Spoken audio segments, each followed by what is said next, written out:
الرحمن الرحيم الحمد لله وكفى وسلام على عباده الذين اصطفى وصل وسلم وبارك على نبينا المصطفى وعلى آله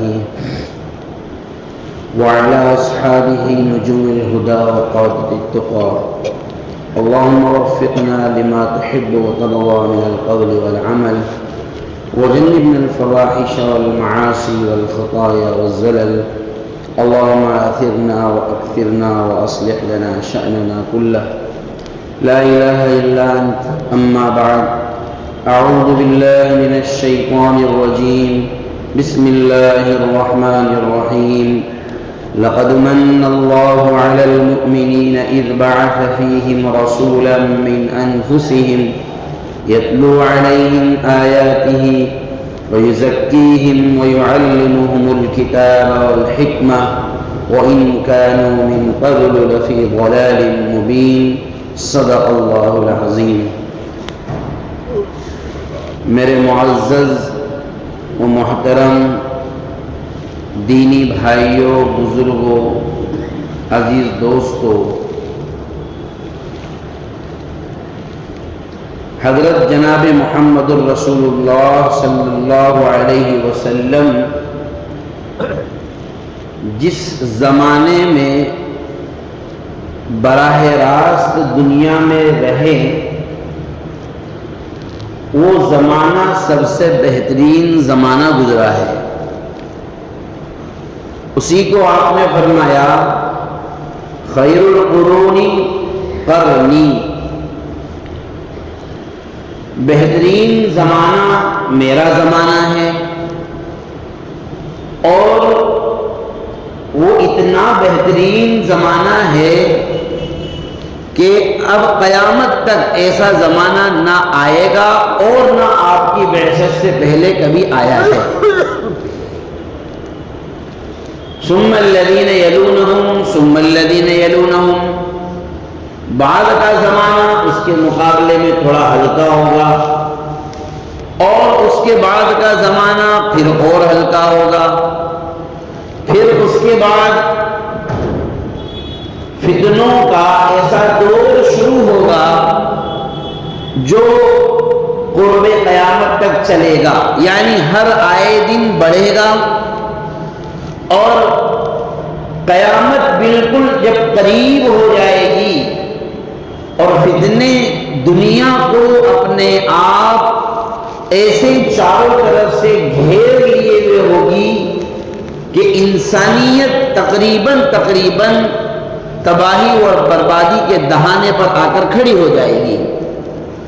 پھر اللہ تبارک و تعالی زمانے کو پھر ایک پلٹا اور دے گا کہ جتنا بھی پوری دنیا میں کرپشن ہے وہ حضرت امام مہدی علیہ الرضوان اور حضرت عیسیٰ علیہ السلام ان دو حضرات کے ذریعے سے، کہ امام مہدی کا ظہور ہوگا، حضرت عیسیٰ علیہ السلام کا نزول ہوگا، اور پھر دنیا ایک مرتبہ پھر خیر و برکت اور رحمت اور رافت اور نعمتوں کا وہ سیلاب دیکھے گی کہ برکتیں اور رحمتیں اتنی کثرت سے ہوگی جس کو بیان نہیں کیا جا سکتا.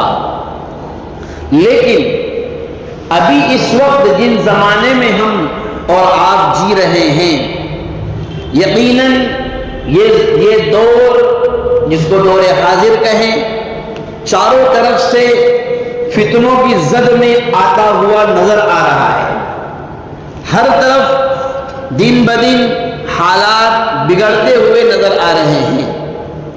حالات ناگفتہ بھی روزانہ ہوتے چلے جا رہے ہیں، لیکن ان سب کے باوجود یہ زمانہ اتنا خراب نہیں ہے جتنا کہ حضرت جناب محمد الرسول اللہ صلی اللہ علیہ وسلم کی بعثت سے پہلے جو خراب ہوا تھا اور جو حالات خراب ہوئے تھے، آج کے حالات اتنی زیادہ گئے گزرے بھی نہیں ہیں. وجہ کیا ہے اس کی؟ کیوں نہیں ہے؟ دلیل کیا ہے؟ اس کی شہادت قرآن کریم دیتا ہے۔ فرمایا وَإِن كَانُوا مِن قَبْلُ لَفِي ضَلَالٍ مُبِينٍ،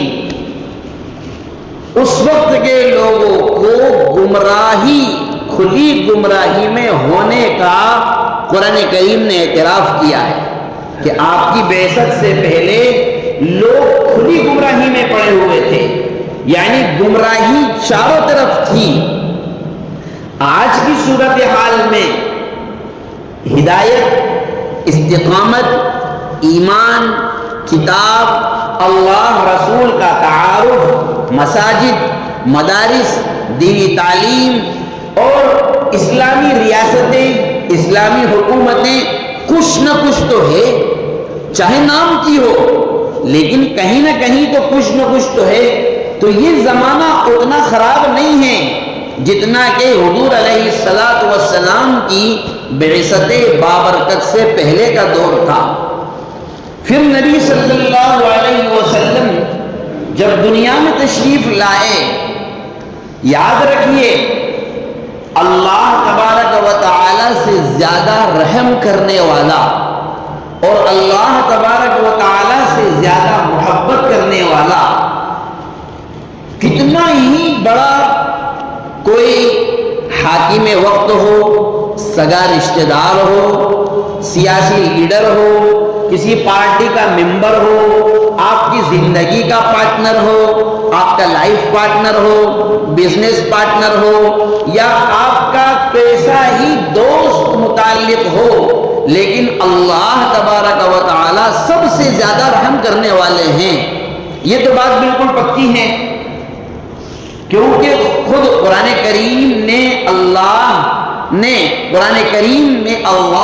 اپنے آپ کو ارحم الراحمین سے تعبیر فرمایا، رحم کرنے والوں میں سب سے زیادہ رحم کرنے والا، اور آپ کی رحمت ہی کا ایک جز، آپ ہی اللہ کی رحمت ہی کا اثر حضرت محمد مصطفیٰ صلی اللہ علیہ وسلم کی ذات عالی اور آپ کی ذات بابرکت ہے۔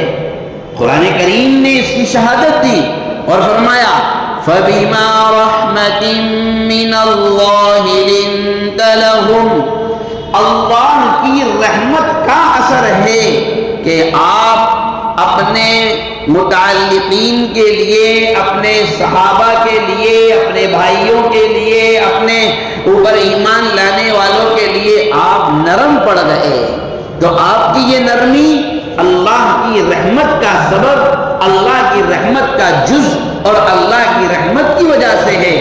کیونکہ اگر وَلَوْ كُنْتَ فَظًّا غَلِيظَ الْقَلْبِ لَانفَضُّوا مِنْ حَوْلِكَ، اگر آپ تندخو ہوتے، سخت مزاج ہوتے، یہ جتنے آپ کے ارد گرد بیٹھے ہوئے ہیں کوئی بھی آپ کے پاس نہیں ٹکتا، سب سلام پھیر کر کے چلے جاتے، سب آپ کو چھوڑ کر کے چلے جاتے، لیکن اللہ نے آپ کو رحمت عطا فرمائی، اپنی رحمت کا آپ کو حصہ عطا فرمایا، آپ نے نرم پہلو اختیار کیا، یہ سارے کے سارے لوگ آپ کے قریب آ گئے۔ حضرت جناب رسول اللہ صلی اللہ علیہ وسلم نے دنیا میں بعثت کے بعد، اصل بات مجھے یہ بتلانا ہے کہ آج ہر آدمی یہ سوال کرتا ہے کہ آج کے حالات کا حل قرآن اور حدیث کی روشنی میں کیا ہے، سیرت مصطفیٰ صلی اللہ علیہ وسلم کی روشنی میں آج کے طوفانوں کا مقابلہ کیسے کیا جائے۔ آج کے جو حالات بگڑ سے بگڑتے ہوئے دن بدن نظر آ رہے ہیں، ہمارے ملک کے حالات اتنے خطرناک نظر آ رہے ہیں، آگے کی پلاننگیں کھلا ہمیں چیلنج دیے جا رہے ہیں، ان کا مقابلہ ہم کیسے کریں، ان سے ہم کیسے نپٹ سکتے ہیں۔ چنانچہ نبی صلی اللہ علیہ وسلم نے آ کر، آپ جب مبعوث کیے گئے تو آپ نے ڈائریکٹلی ٹریٹمنٹ شروع نہیں کر دیا، دوائیاں گولیاں دینا شروع نہیں کر دی کہ ایک بڑا پرچہ لکھ کر دے دیا، جیسے ڈاکٹر لوگ جاؤ نفس دبائی، بڑا پرچہ لکھ کر دے دیا، جاؤ میڈیکل پہ سے لے لو 800 900 1000 روپے کی دوائیاں اور ٹریٹمنٹ شروع کر دو۔ نہیں نہیں نہیں نہیں، ماہر آدمی یہ کام نہیں کرے گا، اچھا ڈاکٹر یہ کام نہیں کرے گا کہ بس نبض دیکھ کر کے دوائیاں لکھنا شروع کر دے گا۔ وہ آپ کی جانچ کروائے گا، آپ کو روزانہ ایک دن چھوڑ کر بخار آ رہا ہے، وجہ کیا ہے؟ آپ کی آنکھیں روزانہ لال ہو جاتی ہے، آپ سست رہتے ہیں، دوائی لے رہے ہیں جب تک ٹھیک ہے، اس کے بعد میں واپس بخار تیز ہو جاتا ہے، تو ماہر ڈاکٹر جو ہوگا، آپ MBBS کے پاس جائیں گے، MD کے پاس جائیں گے، پہلے جانچ لکھے گا، خون کی جانچ کرواؤ، پیشاب کی جانچ کرواؤ، اس جانچ کی جو رپورٹ آئے گی اس کے حساب سے پھر وہ ٹریٹمنٹ شروع کرے گا۔ آپ کو ٹائیفائڈ ہے، آپ کو ملیریا ہے، آپ کو چکن گنیا ہے، آپ کو فلاں فلاں فلاں برڈ فلو ہے، اور پتہ نہیں کون کون سی بیماریاں، بہرحال اتنی بیماریاں ہو چکی ہیں آج کل دنیا میں، اتنی بیماریاں لانچ ہو چکی ہیں، اور جتنی بیماریاں لانچ ہوتی ہیں اس سے زیادہ ڈاکٹروں کی مینوفیکچرنگ ہو رہی ہے، ہر دن نئے دواخانے۔ بہرحال تو ماہر ڈاکٹر پہلے جانچ کرے گا کہ بیماری کیوں بڑھی۔ نبی صلی اللہ علیہ وسلم نے ضلالت اور گمراہی کے اسباب تلاش کیے، معلوم یہ ہوا کہ علم کی کمی ہے، نادانی ہے، ناواقفیت ہے، لوگ اللہ کو نہیں پہچانتے ہیں، شرک اور بت پرستی میں ڈوبے ہوئے ہیں، لوگوں نے انسانوں کو انسان سمجھنا بند کر دیا، اسی لیے ایک دوسرے کا حق مار رہے ہیں، لوگوں نے عورتوں کو انسان سمجھنا بند کر دیا، اس لیے ان پر ظلم کی داستانیں لکھ رہے ہیں، لوگوں نے دوسروں کے حقوق ادا کرنے کو بند کر دیا، اسی لیے ایک دوسرے کا مال چھین رہے ہیں، لوگوں نے کسی کے ناحق قتل کرنے کو عزت کی سی چیز سمجھ لیا، اسی لیے وہ ناحق قتل اور خوریزی مسلسل بڑھتی جا رہی ہے۔ جب ان اسباب پر آپ نے نظر کی، پھر اس کے بعد آپ علیہ السلام نے ٹریٹمنٹ دینا شروع کیا۔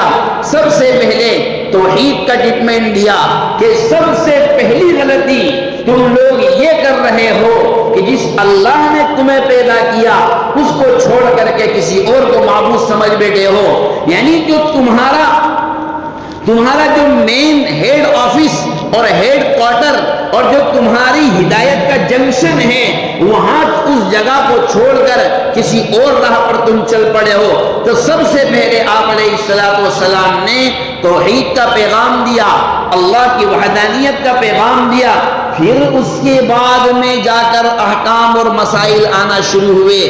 بعثت کے پہلے دن نماز فرض نہیں ہو گئی، بعثت کے پہلے دن ہی روزے فرض نہیں کر دیے گئے، بعثت کے پہلے دن ہی لوگوں کو زکوٰۃ فرض نہیں کر دی گئی، بعثت کے پہلے دن ہی لوگوں کو مسائل نہیں دے دیے گئے۔ پہلے ان اسباب کا خاتمہ کیا گیا جن اسباب کی بنیاد پر دنیا میں گمراہی، ضلالت، تاریکی پھیل رہی تھی۔ پھر اس کے بعد میں جب وہ ان کا خاتمہ ہوا تو پھر ٹریٹمنٹ دینا شروع کیے گئے، اب آپ کو یہ کام کرنا ہے، یہ کام کرنا ہے، یہ کام کرنا ہے۔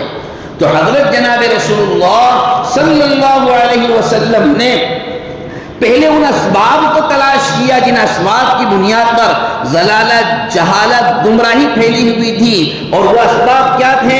لوگوں میں علم کا نہ ہونا، اللہ کا تعارف کا نہ ہونا، انسانیت کا نہ ہونا، امانت داری کا نہ ہونا، دیانت داری کا نہ ہونا، کفر اور شرک، اور ان سب کا، ان ساری بیماریوں کا جو لوگوں کی رگ رگ میں، بلکہ ہماری زبان میں کہہ لیجئے کہ لوگوں کی گھٹی میں یہ چیزیں بھری ہوئی تھی، پڑی ہوئی تھی، نبی علیہ السلام نے ان سب کا پہلے خاتمہ کیا۔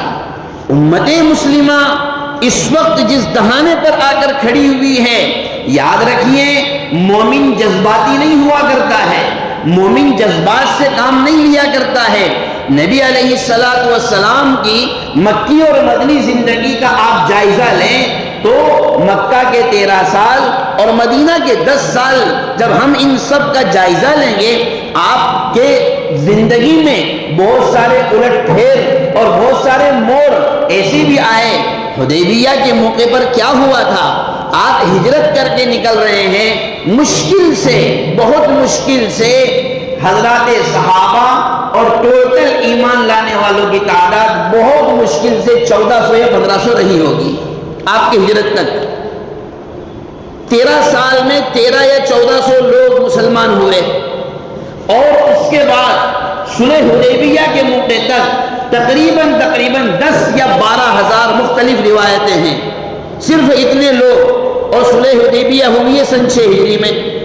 آپ اس کے بعد 4 سال آپ کی زندگی کے بچے ہیں، آپ نے اس کے بعد صرف 4 سال آپ نے زندگی دنیا میں آپ رہے ہیں۔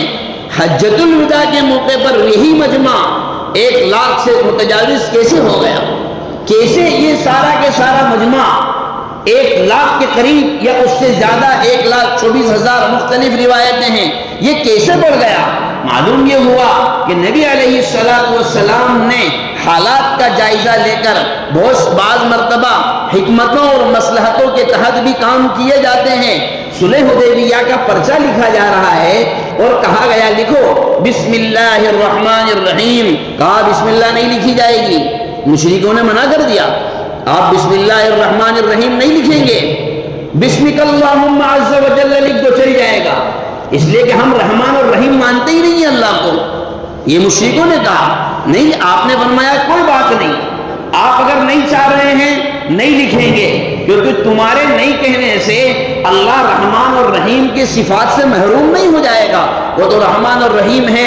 آگے لکھیے، یہ وہ ہے جس پر ما صالح علیہ محمد رسول اللہ صلی اللہ علیہ وسلم، کہا یہاں رسول اللہ نہیں چلے گا، جھگڑا تو اسی بات کو لے کر ہے، وواد تو یہی چل رہا ہے کہ تم اللہ کے رسول ہو یا نہیں، پھر تم کیسے لکھ سکتے ہو؟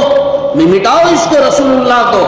چنانچہ نبی علیہ السلام نے وہ گھوٹ بھی پیا، اور آپ جانتے تھے کہ یہ کڑوا گھوٹ ابھی پیئیں گے، آئندہ کچھ سالوں میں یہی گھوٹ فتح کا اور آگے چل کر اسلام کی رفعت اور بلندی کا سرچشمہ اور پیش خیمہ ثابت ہوگا۔ مکہ سے جب آپ نکلے ہیں تو خائف ہو کر نکلے ہیں، خائف ہو کر نکلے ہیں کا مطلب یہ ہے آپ نے اپنی امانتیں حضرت علی کو سونپ دی، آپ نے اپنے نگران بھی مقرر کر دیے، اور مشرکین کے شر سے بچتے بچاتے ہوئے نکلے ہیں، اور جانے سے پہلے آپ نے کعبۃ اللہ کو خطاب کر کے کہا ما اطیبک من بلد واحبک الی ولولا ان قومک اخرجونی لما سکنت غیرک، اللہ کی قسم تجھ سے زیادہ محبوب اور پسندیدہ، کعبۃ اللہ سے خطاب کر کے کہہ رہے ہیں تجھ سے زیادہ محبوب اور پسندیدہ تو مجھے کوئی چیز نہیں ہے، تو ہی میرا سب سے پسندیدہ شہر ہے، اگر تیری قوم کے لوگ مجھے نکلنے پر مجبور نہ کرتے تو میں تیرے علاوہ کسی اور کو کبھی بھی اپنا مسکن نہیں بناتا۔ یہ کہہ کر نکل رہے ہیں، لیکن جب دوبارہ داخل ہوئے ہیں مکہ میں تو فاتح بن کر کے داخل ہو رہے ہیں۔ کیوں؟ اس لیے کہ ان سالوں میں جو محنت مدینہ میں آ کر کے نبی علیہ السلام نے کی، لوگوں کے دلوں کے اوپر جو راج کیا اور ان کے دلوں کو ایمانی نور سے اور ایمان کی نورانیت سے، اس کی روشنی سے، اس کے قمقموں سے، اس کے قندیلوں سے، اس کے چراغوں سے، اس کی حلاوت سے، اس کی مٹھاس سے جو لوگوں کے دلوں پر راج کیا ہے، اس نے پورے عالم عرب کے اندر لا الہ الا اللہ محمد الرسول اللہ کے پھیلنے کا ذریعہ بنا۔ امت مسلمہ ہم میں سے ہر شخص یہ چاہتا ہے، ہر شخص یہ چاہتا ہے کہ بس حالات ٹھیک ہو جانے چاہیے، یہاں کے حالات بہت خراب ہیں اور بس کچھ سمجھ میں نہیں آتا ہے، تو خالی باتیں کر لینے سے حالات ٹھیک نہیں ہو جاتے۔ ہم خالی یہ اعلان کر دیں کہ اسلام کا دہشت گردی سے کوئی تعلق نہیں ہے، تو کیا یہ کہہ دینے سے غلط فہمیاں ختم ہو جائے گی؟ یہ کہنے سے مغالطے ختم ہو جائیں گے؟ کیا لوگ یقین کر لیں گے کہ ہاں مولانا صحیح کہہ رہے ہیں؟ مسلمان تو میاں مان لے گا، لیکن کیا غیر مسلم بھی مان جائیں گے کہ ہاں مولانا نے کہا اسلام کا دہشت گردی سے کوئی تعلق نہیں ہے، ہم مانتے ہیں؟ نہیں مانیں گے وہ۔ تو خالی باتیں کرنے سے میرے بھائیوں حالات پلٹتے نہیں ہیں۔ 3 کام جو قوم کر لیتی ہے پھر وہ قوم انقلابی قوم بنتی ہے۔ ہم تو ایک انقلابی قوم کے افراد ہیں، خالی باتیں کرنے والے نہیں ہیں، خالی راتوں کو زندہ کر کے اور 2-2 بجے 3-3 بجے رات تک بیٹھکوں پر چوراہوں پر اور چوکیوں پر ہوٹلوں پر اور ادھر ادھر چوراہوں پر اور مارکیٹوں میں اور ریلوے اسٹیشن کو آباد کر کے اور جوؤں اور سٹوں کی جگہوں پر جا کر کے انقلاب نہیں آیا کرتے ہیں.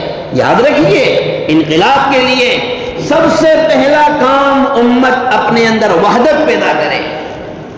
نبی علیہ الصلوۃ والسلام نے اس امت کے پوری امت کو جسد واحد سے تعبیر کیا ہے. آخر کیا وجہ ہے کہ درد پیر میں ہو رہا ہے لیکن اس کے ساتھ میں غم میں آنکھ بھی آنسو بہا کر کے شریک ہو رہی ہے. درد ہاتھ میں ہو رہا ہے لیکن رات بھر نیند پورے بدن کو نہیں آ رہی ہے. زخم ہاتھ میں لگا ہوا ہے لیکن کیا وجہ ہے کہ انجیکشن کاندھے پر انجیکشن پیچھے لگایا جا رہا ہے, گولیاں منہ کے ذریعے سے کھائی جا رہی ہے. ہاتھ چاہے تو کہہ سکتا ہے, کولہا چاہے تو کہہ سکتا ہے کہ نہیں جہاں درد ہے وہیں انجیکشن لگاؤ, وہ کہہ سکتا ہے نہیں. یہ مثال ہے کہ امت محمدیہ پوری کی پوری جسد واحد کی طرح ہے, ایک بنیان مرصوص کی طرح ہے. ہماری کمزوری یہ ہے ہم میں سے ہر آدمی, ہر فرد, ہر تنظیم, ہر جماعت اپنے آپ کو اچھا کہے گی, دوسرے کو برا کہے گی. مسجد سے جڑے ہوئے لوگ وہ کہتے ہیں کہ بس جو مسجد کمیٹی میں لوگ ہیں وہی کام کر رہے ہیں, مکتب کی کمیٹی کام نہیں کر رہی, مدرسے والے کوئی کام نہیں کر رہے ہیں, دعوت و تبلیغ والے کوئی کام نہیں کر رہے ہیں. مدرسے والے یہ سوچ لیں کہ ہم جو کر رہے ہیں بس وہی کام ہے, باقی دنیا میں کوئی کام نہیں کر رہا ہے. دعوت و تبلیغ والے سوچ لیں کہ ہم جو کر رہے ہیں بس وہی کام ہے, باقی کوئی کام نہیں ہے. تو اس سے کبھی بھی امت میں محبتیں پیدا نہیں ہو سکتی ہے. جناب رسول اللہ صلی اللہ علیہ وسلم نے ہر صحابی کو, ایسا نہیں ہے کہ ایک صحابی کو تو مسجد کا امام بھی رہے گا, تو مؤذن بھی رہے گا, تو کمیٹی کا ممبر بھی رہے گا, جہاد میں بھی تو ہی جائے گا, رفاعی کام بھی تو بھی کرے گا, اور چیریٹیبل کام ہے وہ بھی تو بھی کرے گا, چیریٹی کے کام بھی تو ہی کرے گا, کلیکشن کا کام بھی تو ہی کرے گا, غریبوں کی مدد کے کام بھی تو ہی کرے گا, یتیموں اور بیواؤں کے اور مسکینوں کا سہارا بھی تو اکیلا بنے گا. نہیں, نبی علیہ الصلوۃ والسلام نے ذمہ داریاں بانٹی ہیں, سب کو الگ الگ کام دیے ہیں. حضرات صحابہ میں سب مختلف خوبیوں کے حامل تھے. آپ اس سے اندازہ لگائیں ابو بکر صدیق سے زیادہ گہرا دوست اور متعلق اور نبی علیہ الصلوۃ والسلام کا کوئی نہیں ہو سکتا جس کی شہادت قرآن کریم نے دی ہے. لیکن آپ نے اپنا رازدار حذیفہ ابن الیمان کو بنایا. آپ اندازہ کیجئے اس سے حضرات صحابہ میں, مہاجرین میں اور انصار میں بڑے دگج لوگ موجود تھے, لیکن اذان دینے کے لیے بلال کو مقرر کیا کہ اذان کا کام بلال تم کرو گے. کیا وجہ ہے؟ نبی علیہ الصلوۃ والسلام نے ہر ایک کے کام کو سراہا. امت کی ذمہ داری ہے کہ ہم میں جو افراد کام کر رہے ہیں ان کے کام کو کرنے دیں, ان کو سراہیں, ٹانگیں کھینچنے کا کام نہ کریں, غیبتوں اور چغلیوں کا کام نہ کریں. جو دعوت و تبلیغ سے جڑے ہوئے ہیں وہ بھی قابل تعریف, مسجدوں کے ممبران قابل تعریف, مساجد کے علماء قابل تعریف, مکاتب میں پڑھانے والے حافظ صاحب اور جو ہے معلمین ان کا کام بھی قابل تعریف. جو چیریٹی کا کام کرتے ہیں, رفاعی کام کرتے ہیں, گھر گھر جا کر لوگوں کا تعاون کرتے ہیں, وہ بھی قابل تعریف. ہر ایک کو سراہیں گے تب جا کر امت میں وحدت پیدا ہوگی, تب جا کر دلوں میں محبتیں پیدا ہوگی.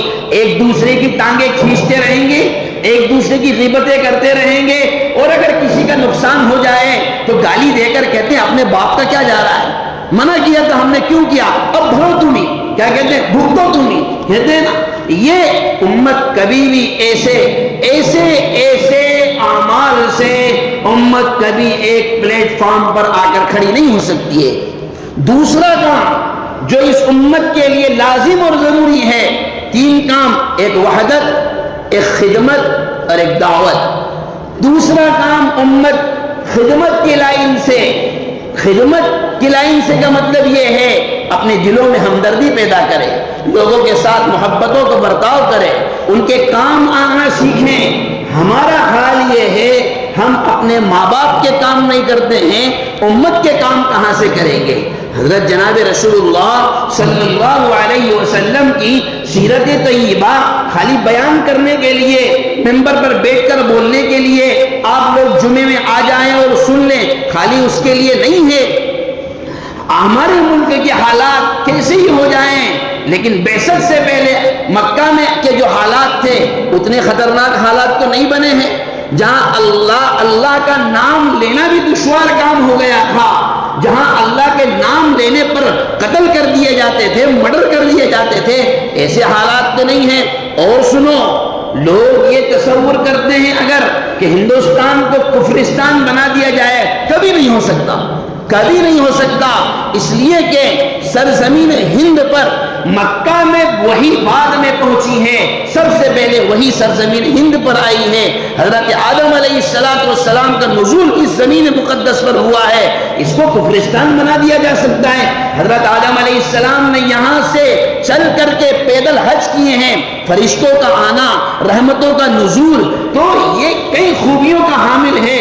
آپ لوگ کہہ دیتے ہیں کہ ہم کفرستان بنا دیں گے، آپ ان کی باتوں پر یقین کر لیتے ہیں کہ پتہ نہیں کیا ہوگا، کچھ نہیں ہوگا، جب تک کہ حضرت جناب محمد رسول اللہ صلی اللہ علیہ وسلم کی اخلاقیات اور سیرت کے وہ پہلو۔ ارے کیا ہوا تھا؟ سمامہ ابن اسال الحنفی، قبیلہ بنو حنیف کے سردار، آپ کو پتا چلا عمرہ کرنے کے لیے جا رہے ہیں تو ان کو پکڑ کر لایا گیا، نبی علیہ السلام نے فرمایا اس کو ستون سے باندھ دو، باندھ دیا گیا۔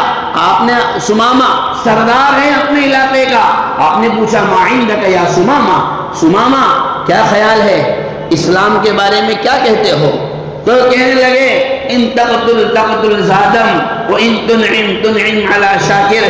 دیکھو بات ایسی ہے، اگر آپ قتل کر دو گے تو میں تو قتل کا مستحق ہو ہی چکا ہوں، کیونکہ مجھے پکڑ کر لایا گیا، تمہاری نظر میں کافر ہوں اور کافر کو تم لوگ قتل کر دیتے ہو، لیکن اگر تم نے میرے ساتھ احسان کیا تو اتنا یاد رکھیے میں بھی تمہارے احسان کو بھولوں گا نہیں۔ تم ایک احسان فراموش کے ساتھ احسان نہیں کرو گے، تم ایک اچھی انسان کے ساتھ، ایسے انسان کے ساتھ جو آپ کے سامنے شکر گزاری کا کام کرے گا، اس کے ساتھ احسان کر رہے ہوگے۔ سمامہ بھی بڑے عقل مند تھے اور بہت ہوشیار تھے، قبیلہ بنو حنیف کی سرداری کوئی چھوٹی موٹی پد اور کوئی ہنسی کھیل کی بات نہیں تھی۔ اچھا انہوں نے یہ بھی نہیں کہا کہ آپ مجھے چھوڑ دو گے تو میں مسلمان ہو جاؤں گا، انہیں کہا ہمارا جیسا ہوتا تو اس کو کہتا تو ایک بار کہہ دے کہ مسلمان ہو جاؤں گا، پھر اس کی ویڈیو بنا لیتے اور اس کو کلمہ پڑھا دیتے اور دے سوشل میڈیا پر کہ دیکھو ہمارے ہاتھ پر اس نے ایمان قبول کر لیا۔ اس کے علاوہ نہیں کیا گیا ہے ہمارے پاس، سوشل میڈیا پر آنے کے علاوہ کیا رہ گیا ہے؟ نبی علیہ السلام نے صحابہ سے کہا اس کا خیال رکھنا، 3 دن تک وہ بنے رہے، آپ جب بھی نماز پڑھ کر آتے، فارغ ہوتے تو سمامہ سے سوال کرتے اور سمامہ بس ایک ہی جواب دیتے۔ تیسرے دن آپ نے کہا چھوڑ دو، ان کو چھوڑ دو اس کے حال پر۔ جب چھوڑ دیا گیا، مسجد نبوی کے قریب ایک باغ تھا، وہاں گئے، غسل کیا۔ امام بخاری رحمۃ اللہ علیہ نے تقریباً 13 جگہ اس روایت کو ذکر کیا ہے۔ جائے، غسل کیا اور آ کر کہنے لگے کہ اب تک میری نظر میں تمہارے دین اور تمہارے ان ساتھیوں سے زیادہ خطرناک اور مبغوض کوئی چیز نہیں تھی، لیکن مجھے بتائیے آپ نے اس کو کون سی شراب پلائی، کون سا نشہ ان کو پلایا اور کون سی محبت ان کو پلائی، کون سے ادب ان کو سکھلائے، سیرت کے کون سے پہلو ان کو سکھلائے؟ یہ تمہارے لوگ انسان ہیں یا فرشتہ ہیں؟ اخلاق کے اس معیار پر اور کردار کے اس معیار پر یہ کیسے پہنچ گئے؟ ساری باتیں بعد میں ہوگی، آپ پہلے مجھے کلمہ پڑھائیے لا الہ الا اللہ محمد الرسول اللہ۔ سمامہ ابن اسال مسلمان ہوئے اور مسلمان ہونے کے بعد کہتے ہیں کہ یہ کفار مکہ جو آپ کو پریشان کرتے ہیں، اللہ کی قسم ان کے یہاں کا پورا غلہ اور پورا اناج، پورے گیہوں میرے ملک سے آتے ہیں، جب تک کہ آپ کی پرمیشن نہیں ہوگی مکہ والوں کو ایک دانہ گیہوں کا نہیں بھیجوں گا۔ کہا مکہ والوں کو ایک دانہ گیہوں کا نہیں ملے گا، آپ کی پرمیشن کے بغیر ان کو ایک دانہ نہیں ملے گا، اور بعد میں جا کے روک بھی لیا تھا۔ بعض روایات میں ہے کہ انہوں نے جا کر کے بین لگا دیا تھا، بائیکاٹ کر دیا تھا کہ مکہ والوں کو اناج نہیں بھیجنا ہے۔ پھر نبی علیہ السلام کے پاس آئے، آپ نے پھر جو ہے حکم نامہ جاری کیا کہ ایسا نہ کرو، ہم ایسا نہیں کرتے ہیں۔ پھر اس کے بعد مکہ والوں کے لیے اناج جاری ہوا۔ تو خدمت کے پہلو ہم اپنے لوگوں کی خدمتیں نہیں کر پا رہے ہیں تو اپنے غیر مسلم بھائیوں کی خدمتیں کیسے کریں گے؟ ہمارے آپس کے جھگڑے اتنے زیادہ ہیں، ہم دوسرے لوگوں میں کیا مصالحت کریں گے؟ اور تیسری اور آخری بات، امت دعوت کو لازم پکڑے۔ ہمارے ارد گرد کتنے ہمارے غیر مسلم بھائی ہیں، کیا ہم نے ان کو بتایا دین اسلام کی تعلیم کیا ہے؟ کیا ہم نے ان کو بتایا ہمارے نبی کا نام کیا ہے؟ کیا کبھی ہم نے یہ بتانے کی کوشش کی کہ قرآن میں کیا کہا گیا؟ کیا کبھی ہم نے ان کو یہ سمجھانے کی کوشش کی کہ اسلام کب آیا اور اسلام کے آنے کے وقت دنیا کے حالات کیسے تھے، اب کے حالات کیسے ہیں؟ جب اعتراضات کیے جاتے ہیں تو کیا کبھی ہم نے اس کو حل کرنے کی کوشش کی؟ ہم نے نہیں کی ہے۔ یاد رکھیے، ہمارا ہر عمل، ہمارا کردار، ہماری زندگی کا ہر پہلو دعوت ہونا چاہیے، جس سے یہ ٹپکے کہ یہ حضرت محمد مصطفیٰ صلی اللہ علیہ وسلم کے ماننے والے ہیں۔ ماضی قریب ہی کا واقعہ ہے، ایک بزرگ اللہ والے ٹرین میں سفر کر رہے تھے، اسی ٹرین میں، اسی کمپاؤنڈ میں سادھوؤں کی ایک بڑی جماعت بھی تھی۔ ان میں جو لوگ بیٹھنا تھا بیٹھ گئے۔ ایک سادھو جو ٹھنڈ تھی، ٹھنڈ کی وجہ سے وہ تھوڑا سا کبکبا بھی رہے تھے، ان کا ریزرویشن کنفرم نہیں تھا، وہ نیچے بیٹھے ہوئے تھے۔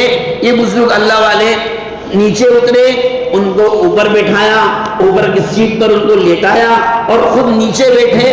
وہ بہرحال صبح ہوئی، جب ان کے اترنے کا وقت قریب آیا تو وہ سادھو نے ان کا ہاتھ پکڑا اور کہنے لگے، کیا واقعتاً آپ کو معلوم تھا کہ میں سادھو ہوں؟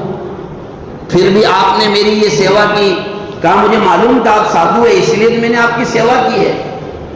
کہنے لگا بس وہ وقت قریب آ چکا ہے، کہنے لگا وہ وقت قریب آ چکا ہے۔ انہوں نے کہا کون سا وقت قریب آ گیا بھائی؟ بس نہیں بتاؤں گا کون سا وقت قریب آیا، لیکن آ چکا ہے وہ قریب، نہیں آپ کو بتانا پڑے گا، ہم آپ کو ایشور کا واسطہ دیتے ہیں، آپ کو بتانا پڑے گا۔ آپ نے کیوں کہا؟ کہا آپ نے رات میں جو میرے ساتھ رویہ اختیار کیا اور رات میں جو میری سیوا کی ہے اور جو میری خدمت کی ہے، ہماری کتابوں میں لکھا ہوا ہے، ہمارے ویدوں میں لکھا ہوا ہے، اسی ملک کے بارے میں لکھا ہوا ہے کہ ایک زمانہ آئے گا کہ مسلمان اپنے غیر مسلم بھائیوں کی سیواؤں اور ان کی خدمتوں کے ذریعے سے، اپنے اخلاق کے ذریعے سے ان کے سامنے اپنا دین پیش کریں گے اور پھر وہ اقتدار میں آئیں گے اور پھر حکومت کی باغ ڈور اور پھر ایک مرتبہ اسلامی سرمایہ اور اسلام کی سربلندی ہوگی۔ تو کہنے لگا مجھے ایسا لگتا ہے کہ اب وہ وقت آ چکا ہے، اس لیے کہ میں اس ملک میں آپ جیسے لوگ دیکھ رہا ہوں جو اپنے اخلاق کے ذریعے سے دعوت کے پہلو کو لوگوں کے سامنے پیش کرتے ہیں۔ تو یہ ہماری ذمہ داری ہے، وحدت، خدمت اور دعوت، ان تینوں چیزوں کو ہم لازم پکڑیں گے۔ اللہ تبارک و تعالی اس امت کے حال پر رحم فرمائے، اللہ ہم سب کو صحیح سمجھ عطا فرمائے، خاص طور پر ہمارے نوجوانوں کو اللہ تبارک و تعالی صحیح توفیق عطا فرمائے، ان کی زندگیوں میں ایسا انقلاب آئے کہ وہ حضرت جناب محمد رسول اللہ صلی اللہ علیہ وسلم کی کامل اتباع کرنے والے بنے۔ اللہ ہم سب کو کہنے سننے زیادہ عمل کے توفیق